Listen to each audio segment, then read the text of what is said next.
2025학년도 2학기 기말고사 생명과학원 저현고 내신 분석 리포트입니다. 우선 저현고는 이번 연도, 작년도 포함하지만 전체적으로 생명과학 같은 경우는 타 학교에 비해서 조금 지엽적이라고 할 수 있는 그런 넓은 개념의 문제를 출제를 하시고요. 그 다음 난이도 자체도 꽤 높은 편이기 때문에 지금 이번 시험의 전체 난이도도 별 5개 중에 4개 보이실 겁니다. 유전병부터 생태계까지였는데요. 역시나 저연고의 특징답게 지엽적인 문항도 포함되어 있고요. 또 하나의 특징은 서술형이 있다는 거죠.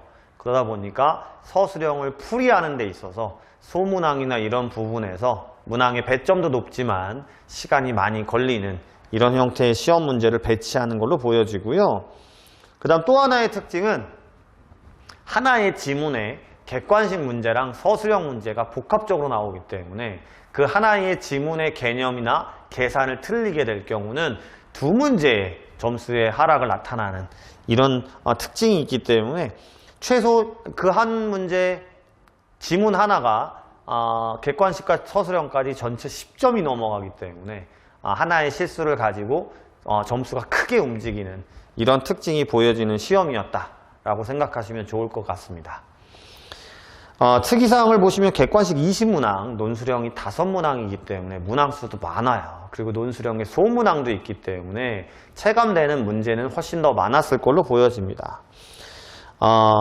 서술형이 그냥 계산만 하는 게 아니고요. 또 방안이나 이유 같은 걸 서술하는 문제들도 있기 때문에 이 저연고 다음이나 다다음 시험을 준비하는 학생들은 생명과학 서술형 같은 경우는 준비를 좀 쓰는 연습을 준비해야 된다라는 것들을 좀 생각해 주시면 좋을 것 같고요. 논술형 4번과 5번 같은 경우는 또 소문항이 있어요. 그러니까 체감적으로 시간 손실이 더 컸을 걸로 보여집니다.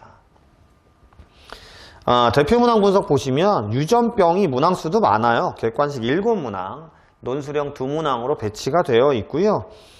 5번에 남모양적 혈구 문제 같은 경우는 보기가 또 교과서에도 없는 지문입니다. 이거는 학교 선생님이 수업하시면서 설명하셨던 것 같아요. 교과서에도 없는 지문을 제시하는 가장 지엽적인 문항이었다라고 보여지고요. 18번 논술형 3번과 연계된 감수 분열에서의 비분리와 DNA 상대량 융합. 보통 유전병이 이제 전체 개념을 다 아우르는 거거든요. 비분리 그리고 DNA 상대량 융합 문제가 총 10점 3점입니다.